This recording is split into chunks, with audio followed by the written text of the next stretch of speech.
Hi friends, இன்றைக்கி நம்ம 3 marks first லெசனில் பார்க்க போகிறோம். ஃபஸ்ட்டு கொஸ்டின் என்னென்னா importance of macro economics. So இதில் பேஜ் நம்பர் 2ல் நமக்கு கீழே, அதாவது லெஃப்ட் சைடில் கீழே ஆரம்பிக்கும் இந்த கொஸ்டின். இப்போ இதுக்கு நமக்கு 5 பாயிண்ட் கொடுத்துருக்காங்க. 3 மார்க்ஸ்ன்ற ரீசன்னால் 3 பாயிண்ட் எழுதுனா நமக்கு போதும். ஸோ இப்போ நம்ம 5 பாயிண்ட்டோட மீனிங்கும் தெரிஞ்சு வச்சுக்குவோம். எந்த 3 பாயிண்ட் ஈஸியாக இருக்கோ அதை மட்டும் அப்போதைக்கு நம்ம படிச்சுக்கலாம். இப்போ ஃபஸ்ட்டு பாயிண்ட் என்னென்னா, there is a need to understand the functioning of the economy at the aggregate level to evolve suitable strategies and to solve the basic problems prevailing in an economy. இப்போ இது importance of macro எக்கனாமிக்ஸ்னால் macro economics எதுக்கு படிக்கிறோம்?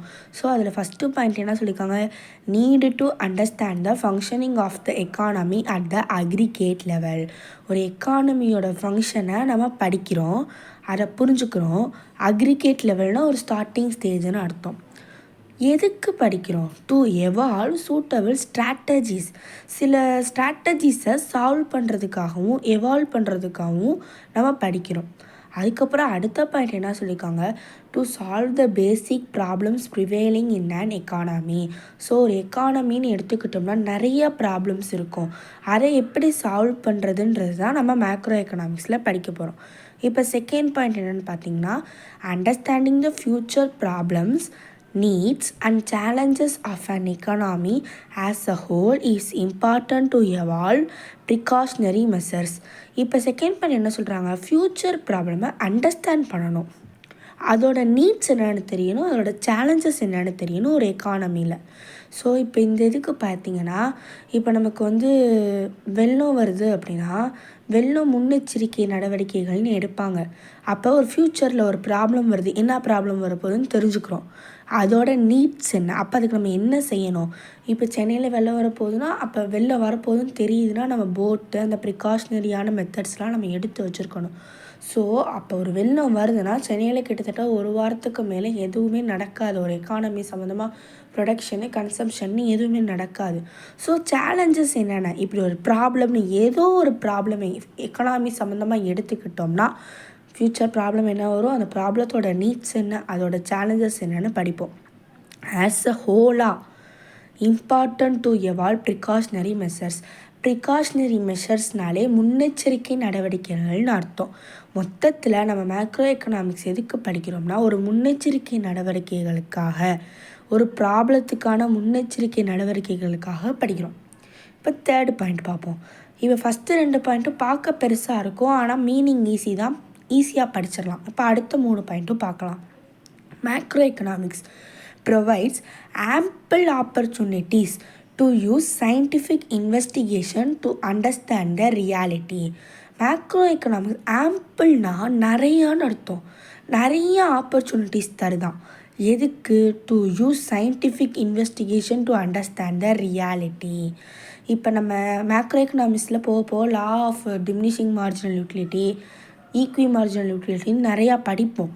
அந்த மாதிரி நமக்கு நிறைய opportunities scientific இன்வெஸ்டிகேஷனுக்காகவும் அதை வச்சு நம்மளோட ரியாலிட்டியை அண்டர்ஸ்டாண்ட் பண்ணுறதுக்காகவும் மேக்ரோ எக்கனாமிக்ஸ் தருதுன்னு சொல்கிறாங்க. ஓகேவா? Fourth point, macro economics helps to make meaningful comparison and analysis of economic indicators. Macro economics என்ன ஹெல்ப் பண்ணுதுன்னா, ஒரு கம்பேர் பண்ணுறது என்ன சொல்கிறது, ஒரு 5 வருஷம் கேப்பில் 10 வருஷம் கேப்பில் கம்பேர் பண்ணும்போதும் ஒரே இதுவாக கம்பேர் பண்ணுது. இப்போ எக்ஸாம்பிளுக்கு ஒரு மேலுக்கும் ஃபீமேலுக்கும் பார்க்கும்போது 5 வருஷம் கேப்பில் கரெக்டாக பார்க்குது. அந்த ஒரு ஐக்யூ பவர் இப்படி எல்லாமே நம்ம கம்பேரிசன் பார்த்து பண்ணணும். ஒரு கம்பேரிசன் மீனிங்ஃபுல்லாக இருக்கணும். அந்த மாதிரி கம்பேரிசனை மேக்ரோ எக்கனாமிக்ஸ் நமக்கு ஹெல்ப் பண்ணுது. Analysis of economic indicators. Economic இண்டிகேட்டர்ஸ்ன்னு பார்த்தீங்கன்னா நிறையா இருக்குது. ஸோ அதை மேக்ரோ எக்கனாமிக்ஸில் நம்ம போக நிறையா படிப்போம். அதுதான் இப்போ மேக்ரோ எக்கனாமிக்ஸ் மீனிங்ஃபுல் கம்பேரிசனுக்கும் அனாலிசிஸ் ஆஃப் எக்கனாமிக் இண்டிகேட்டர்ஸ்க்கும் நமக்கு ஹெல்ப் பண்ணுது. அடுத்து பார்த்தோம்னா, macro economics helps for better prediction about future and to formulate suitable policies to avoid economic crisis. ஒரு பெட்டர் ப்ரெடிக்ஷன், நம்ம முன்னாடியே பார்த்தோம் ப்ரிகாஷ்னரினா முன்னாடி பண்ணுற முன்னெச்சரிக்கை நடவடிக்கைகள்னு. ப்ரெடிக்ஷன் அப்படின்னா என்ன சொல்கிறது, தடுத்துக்கிறது. இப்போ நமக்கு காய்ச்சல் வர மாதிரி இருக்குன்னா நாளே வந்து அந்த கஷாயம் மாதிரி குடித்து ப்ரெடிக்டாக இப்போ இது நாளைக்கு காய்ச்சல் வந்துடும் அப்படின்னு நம்ம ப்ரெடிக்ட் பண்ணுறோம்ல, கணக்கு பண்ணுறோம்ல. ப்ரெடிக்ட்னா கணக்கு பண்ணுறது, ஃப்யூச்சரை கனெக்ட் பண்ணுறது. அதனால தான் அந்த சென்டென்ஸை பார்த்தீங்கன்னா macro economics helps for better prediction. Precautionary வேறு, ப்ரெடிக்ஷன் வேறு. ப்ரிகாஷ்னரினா முன்னெச்சரிக்கைன்னு அர்த்தம், ப்ரெடிக்ஷன்னா ஃப்யூச்சரை நம்ம திங்க் பண்ணுறது அப்படின்னு. இப்போ நமக்கு இடையில வந்து எதுனாலும் நம்ம சொல்லுவோம்ல, அன்றைக்கே எங்கள் அம்மா சொன்னாங்க நான் தான் கேட்கல அப்படின்னு. இப்போ அன்றைக்கே ஃப்யூச்சரை பற்றி அன்றைக்கே சொல்கிறது, அதுதான் prediction. and to formulate suitable policies to avoid economic crisis. So macro economics ஒரு பெட்டர் ப்ரெடிக்ஷன் அபவுட் ஃப்யூச்சருக்கும், ஃப்யூச்சரில் நடக்க போகிற எக்கனாமிக் க்ரைசிஸ், அதாவது எக்கனாமியில் வர பிரச்சனைகளுக்கு பாலிசிஸ் எடுக்க போகிறோம். பாலிசிஸ் எப்படி ஃபார்முலேட் பண்ணுறதுன்னு படிப்போம். அதான் macro economics. So just 5 point, ஈஸியான point, importance of macro economics.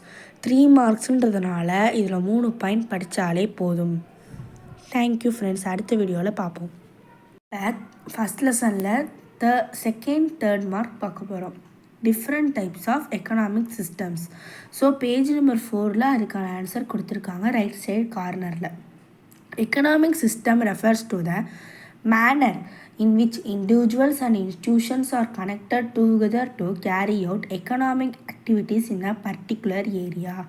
So economic system refers to the ஒரு மேனரில் என்ன மேனர் இன் விச் இண்டிவிஜுவல்ஸும் இன்ஸ்டிடியூஷன்ஸும் சேர்ந்து கனெக்ட் ஆகி டூகெதராக கனெக்ட் ஆகி carry out economic activities in a particular area. So ஒரு எக்கனாமிக் சிஸ்டம்ன்றது manner in which individuals and institutions are connected together to carry out economic activities in a particular area. அடுத்தது, it is the methodology of doing economic activities to meet the needs of the society. இது வந்து என்ன பண்ணுதுன்னா, இது ஒரு methodology of doing economic activities to meet the needs of the society. Economic சிஸ்டம்ன்றது ஒரு method.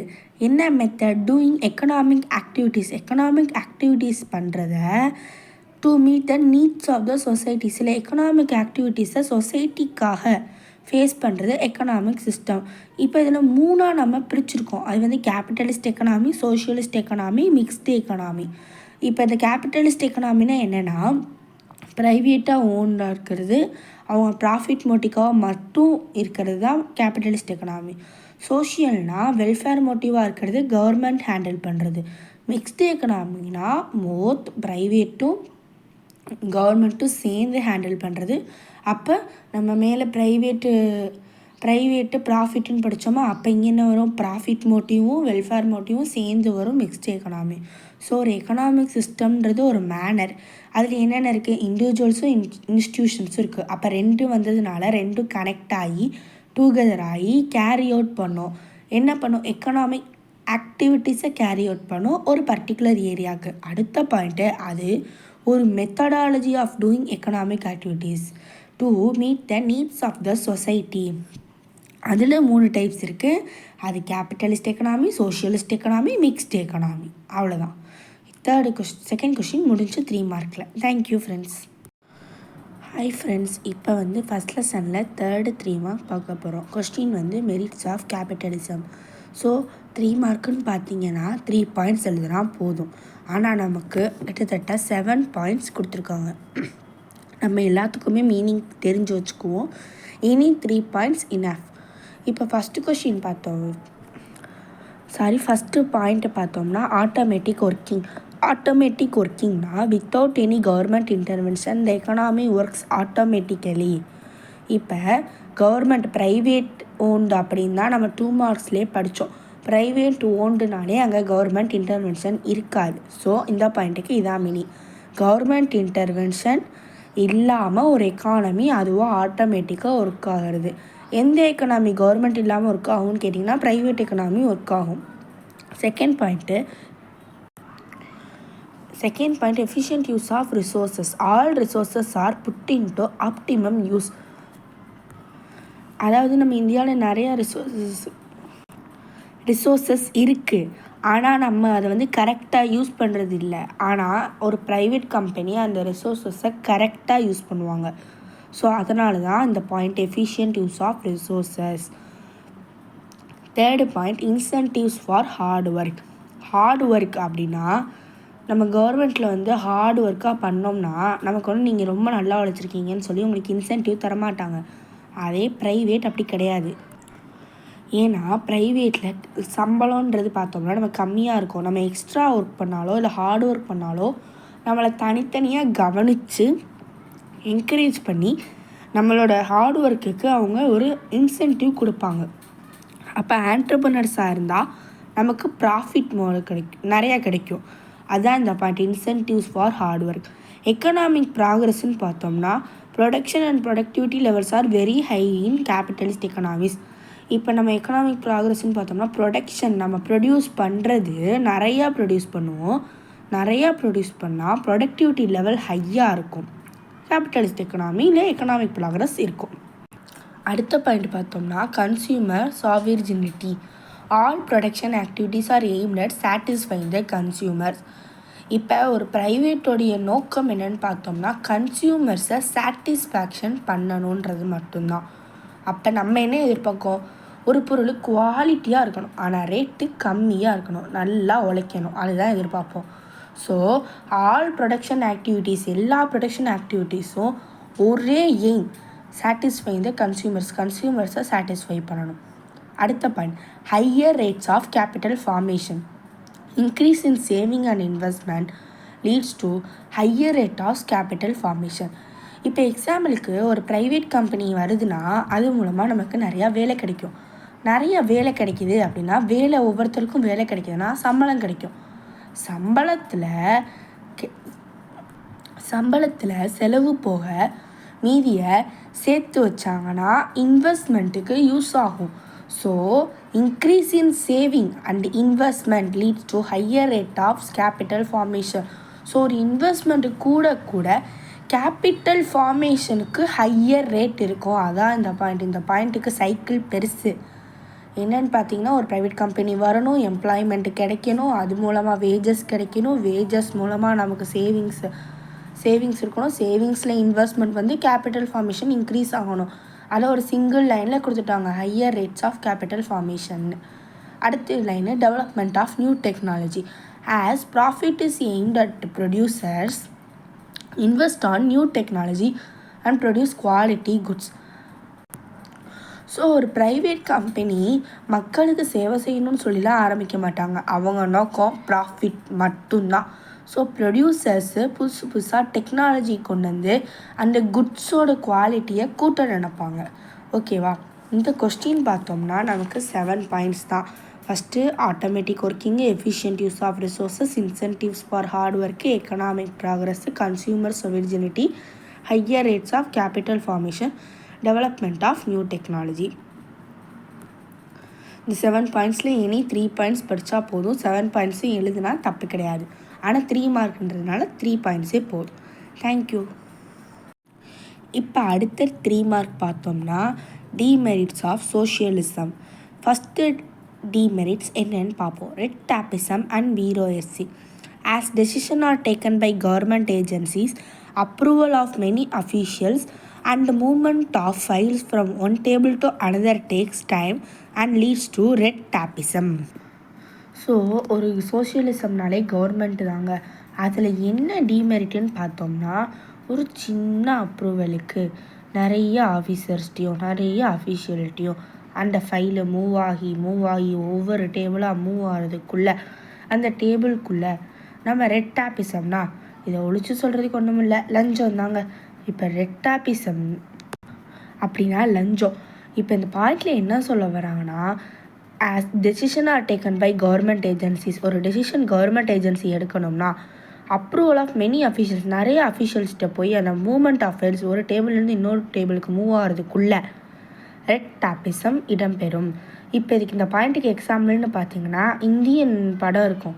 அந்த படத்தில் ஒரு சீன் வரும். அதில் வந்து ஒவ்வொரு டேபிளாக மூவ் ஆகி அந்த ஒவ்வொரு டேபிள்லேயும் மூவ் ஆகும்போது அந்த அவங்களோட ஃபைல் இப்போ ஒருத்தவங்க பேர் போட்டு மிஸ்டர் எக்ஸ் அப்படின்னு ஒரு ஃபைல் இருக்குன்னா அந்த ஃபைலுக்குள்ளே அவர் காசு வச்சுருக்கணும். ஒவ்வொரு டேபிளுக்கும் மூவ் ஆகுறப்ப அவங்கவுங்க பங்கு அவங்கவுங்க எடுத்துக்குவாங்க. அடுத்த அந்த எக்ஸாம்பிளை வச்சு நம்ம இந்த பாயிண்ட்டை படிக்கலாம். அடுத்து absence of incentive. The major limitation of socialism is that this system does not provide any incentive for efficiency, therefore productivity also suffers. இப்போ நம்ம மெரிட்ஸ் ஆஃப் கேபிட்டலிசமில் இன்சென்டிவ் ஃபார் ஹார்ட் ஒர்க்குன்னு ஒரு பாயிண்ட் பார்த்தோம். அதே சோஷியலிசத்தில் டிமெரிட்ஸில் ஆப்சன்ஸ் ஆஃப் இன்சென்டிவ். ஸோ கவர்மெண்ட்டில் வேலை பார்க்குற கவர்மெண்ட் அஃபிஷியல்ஸில் இருந்து ஒரு சாதாரண பியூன்லேருந்து ஒரு பெரிய ஆஃபீஸர் வரைக்கும் இன்சென்டிவ் கிடையாது. அவங்களுக்கு அவங்க சம்பளம் மட்டும்தான். அவங்க நல்லா வேலை பார்த்தாலும் சம்பளம், நல்லா வேலை பார்க்கலனாலும் சம்பளம். ஸோ ஒரு இன்சென்டிவ்ன்ற ஒரு பாயிண்ட்டே சோஷியலிசத்தில் ஆப்சண்ட் ஆகுது. அடுத்த point limited freedom of choice. Consumer do not enjoy freedom of choice over the consumption of goods and services. So freedom of சாய்ஸ்னால் ஒரு கன்சியூமர் ஒருத்தர் போய் பொருள் வாங்குறப்ப சாய்ஸ் ஃப்ரீடம் ஆஃப் சாய்ஸ் கொடுக்கணும் அப்படின்னு எதிர்பார்ப்பார். இப்போ எக்ஸாம்பிளுக்கு ஒரு சேலை கடைக்குள்ளே போய் நீங்கள் சேலை எடுக்கிறதுக்கும் ஒரு கிட்ஸஸ் கடைக்குள்ளே இருக்கிற ஒரு 10 சேலையில் நீங்கள் போய் சேலை எடுக்கிறதுக்கும் வித்தியாசம் இருக்குது. ஸோ நமக்கு சாய்ஸ் நிறையா வேணும். ஆனால் சோஷியலிசத்தில் லிமிட்டட் ஃப்ரீடம் ஆஃப் சாய்ஸ் தான் அவைலபிளாக இருக்குது. அடுத்து concentration of power. The state takes all major decisions. The private takes no incentive in making economic decisions. Hence, the state is more powerful and misuse of power can also take place. இப்போ ஒரு ஸ்டேட்னா எல்லா டெசிஷன்ஸும் எடுக்கணும். ஆனால் private ஒரு economic டெசிஷன்ஸும் எடுக்க முடியாது. அப்போ ஸ்டேட்டுக்கு பவர் அதிகம். ஆனால் சில நேரத்தில் அந்த பவர் மிஸ்யூஸ் ஆச்சுன்னா அதோடைய விளைவு வேறு மாதிரி இருக்கும். அதனால தான் கான்சன்ட்ரேஷன் ஆஃப் பவர்னு 4th பாயிண்ட் கொடுத்துருக்காங்க. தேங்க்யூ. இப்போ அடுத்த question features of mixed economy. இதில் ஃபஸ்ட்டு பாயிண்ட் பார்த்தோம்னா ownership of property and means of production. So இந்த ஃபஸ்ட்டு பாயிண்ட்டோட மீனிங் என்னென்னு பார்த்தோம்னா ஓனர்ஷிப் ஆஃப் ப்ராப்பர்ட்டியும் ப்ரொடக்ஷனும் யார் யார்கிட்ட இருக்குதுன்னு. மிக்ஸ்டு எக்கனாமினாலே என்ன, பாதி பப்ளிக்கிட்ட பாதி ப்ரைவேட்ட, அப்போ 2 பேருமே ஓன் பண்ணியிருப்பாங்க. 2 பேருக்குமே right to purchase, right to use, right to transfer the ரிசோர்ஸஸ்னு எல்லா ரைட்ஸும் இருக்கும். அதுதான் அந்த first point. Second point coexistence of public and private sectors. இப்போ இந்த பாயிண்ட் பார்த்திங்கன்னா கோ எக்ஸிஸ்டன்ஸ் அப்படின்னா 2 பேரும் ஒன்றாக இணைந்து அப்படின்னு அர்த்தம். இன் மிக்ஸ்டு எக்கனாமி 2 பேரும் இருப்பாங்க. ப்ரைவேட் செக்டாரும் இருக்கும், பப்ளிக் செக்டாரும் இருக்கும். 2 பேரும் கோ எக்ஸிஸ்ட் ஆகிருப்பாங்க. அப்போ ப்ரைவேட் இண்டஸ்ட்ரி என்ன பார்க்கும், ப்ராஃபிட் மோட்டிவில் பார்க்கும். பப்ளிக் செக்டார் என்ன மோட்டிவில் பார்க்கும், மேக்ஸிமைஸ் சோஷியல் வெல்ஃபேர் மோட்டிவில் பார்க்கும். ப்ரைவேட்டை யார் ஓன் பண்ணியிருப்பா, ப்ரைவேட் ஓனர்ஸு. பப்ளிக்கை யார் ஓன் பண்ணியிருப்பா, கவர்மெண்ட்டு. ஸோ அதான் second point. Third point economic planning. இதில் பார்த்தீங்கன்னா central planning authority prepares the economic plans.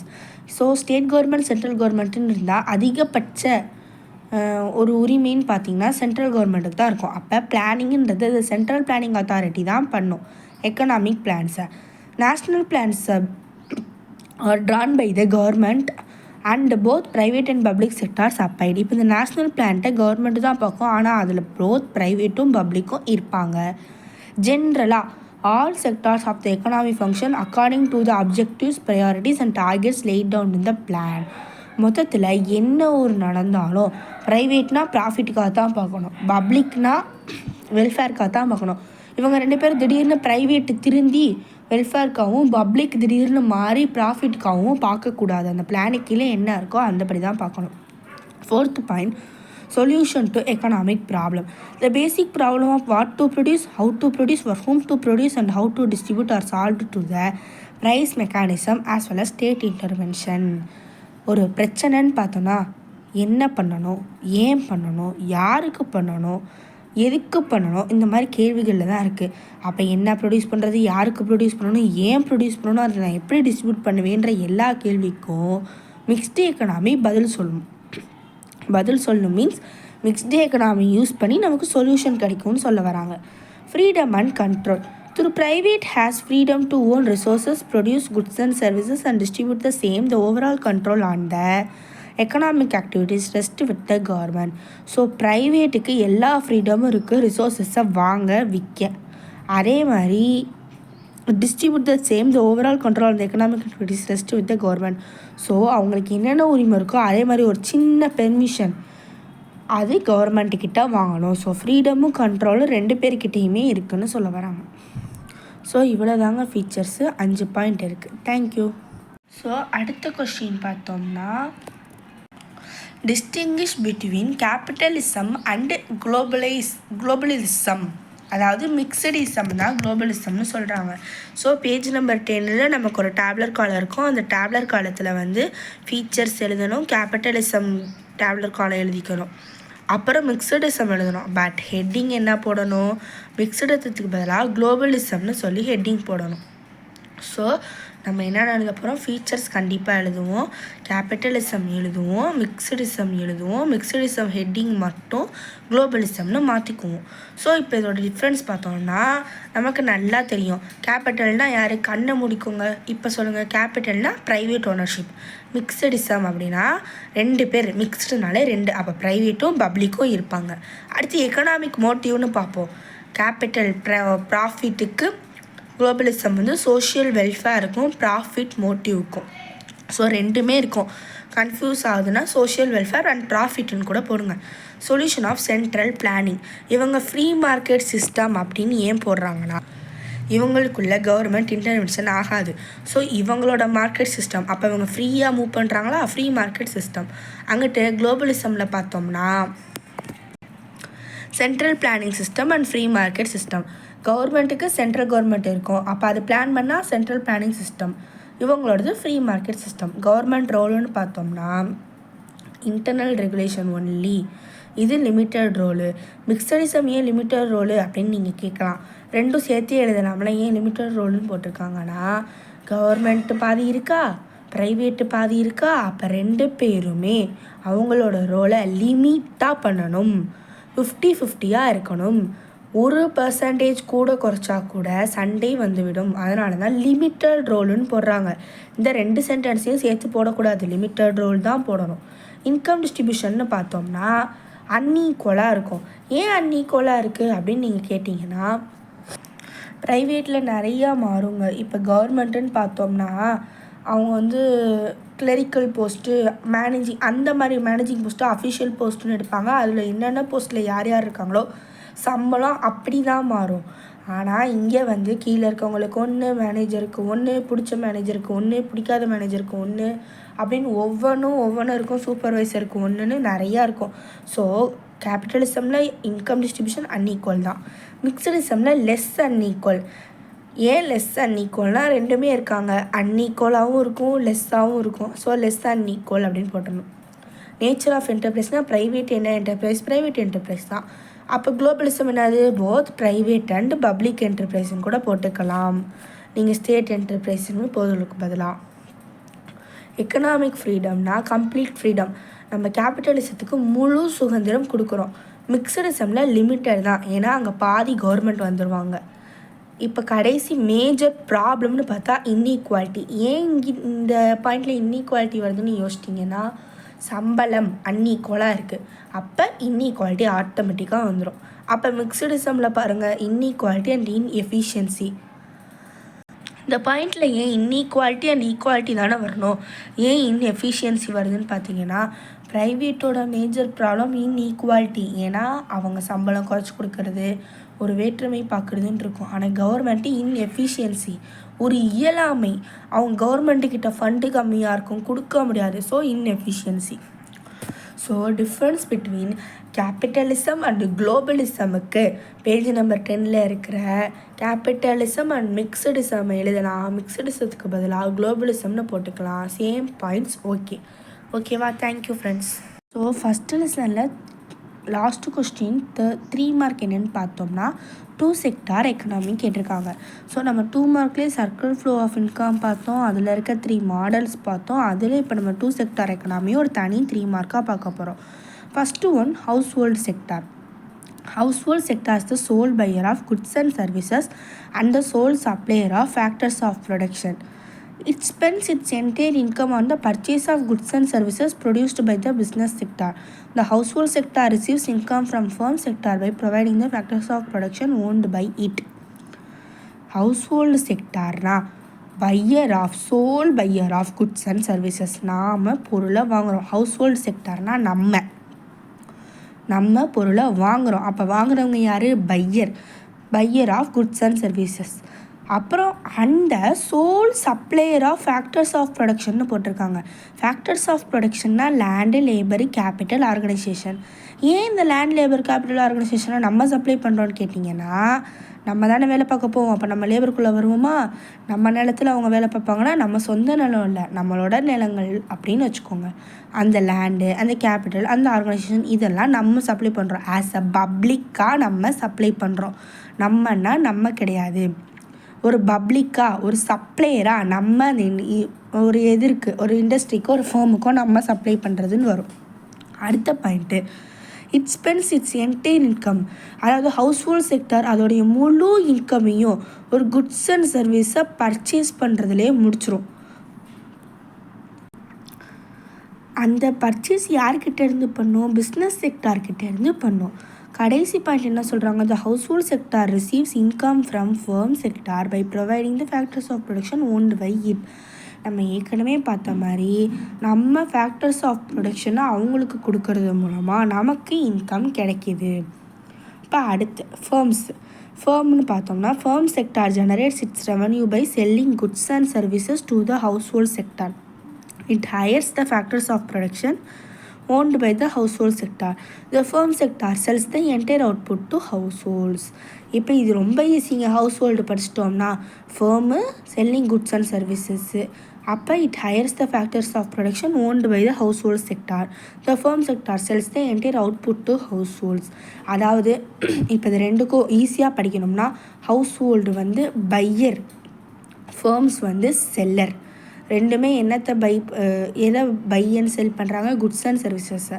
So goods and சர்வீஸோட buyer household sector, seller firms. So household sector தான் supply பண்ணுது எதை? ஃபேக்டர்ஸ் ஆஃப் ப்ரொடக்ஷனை. அப்போ அந்த ஃபேக்டர்ஸ் ஆஃப் ப்ரொடக்ஷனை ஹையர்ஸ்னால் வாங்குகிறாங்க. ஃபேக்டர்ஸ் ஆஃப் ப்ரொடக்ஷனை வாங்குறது ஃபேர்ம்ஸு. ஸோ ஃபேக்டர்ஸ் ஆஃப் ப்ரொடக்ஷன் மூலமாக ஹவுஸ் ஹோல்டு செக்டார் சம்பாதிக்குது. அதே மாதிரி ஹவுஸ் ஹோல்டு செக்டார்ஸுக்கு அதாவது சம்பளத்தையோ, இப்போ லேண்டுனா ரெவன்யூ வரும், லேபர்னால் வேஜ் வரும், அது எல்லாத்தையுமே ஹவுஸ் ஹோல்டு செக்டார்ஸுக்கு கொடுத்துருவாங்க. அதுக்கு பேர் தான் owned by the household sector, நம்மளாலேயே வாங்கப்படுதுன்னு சொல்கிறாங்க. இப்போ கடைசி பாயிண்ட் பார்த்தோம்னா, firm sector sells the entire output to households. Output அவன் ப்ரொடக்ஷன் பண்ணி வர மொத்த அவுட்புட்டையும் ஹவுஸ் ஹோல்டுக்கு தான் செல் பண்ணுறான். ஸோ மொத்தத்தில் ஹவுஸ் ஹோல்டு ஒரு பையரு. அது என்ன சப்ளை பண்ணுது? ஃபேக்டர்ஸ் ஆஃப் ப்ரொடக்ஷனை மட்டும் சப்ளை பண்ணுது. அது மூலமாக ஏர்ன் பண்ணுறோம். ஃபேர்ம்ஸு செல் பண்ணுறாங்க குட்ஸ் அண்ட் சர்வீசஸை. ஓகேவா? அதுக்கப்புறம் அவங்க லேண்ட், லேபர், கேபிட்டல், ஆர்கனைசேஷன்னா என்னது? ஃபேக்டர்ஸ் ஆஃப் ப்ரொடக்ஷன் மட்டும் ஹவுஸ் ஹோல்ட் செக்டார்ஸால் ஓன் பண்ணப்படுது. அவ்வளோதான். இப்போ இந்த நெக்ஸ்ட்டு பேஜில் பார்த்தோம்னா ஒரு மீனிங்கோடு கொடுத்துருப்பாங்க. இந்த two sector economy production and sales are equal and there will be a circular flow of income and goods. The outer circle represents real flow, factors and goods, and the inner circle represents the monetary flow, factor prices, commodity prices. Real flow indicates the factor services flow from household sector to the business sector and goods and services flow from business sector to the household. Basic identities of the two sector economy பார்த்தோம்னா y is equal to c plus i. இப்போ இதோட formula கொடுத்துருக்காங்க y is equal to c plus i அப்படின்னு. இப்போ y is equal to c plus iனா y அப்படின்னா இன்கம்னு அர்த்தம், சினா கன்சம்ஷன்னு அர்த்தம், ஐனா இன்வெஸ்ட்மெண்ட்டுன்னு அர்த்தம். இப்போ ஃபார்முலா நல்லா ஞாபகம் வச்சுக்கோங்க. y is equal to c plus i.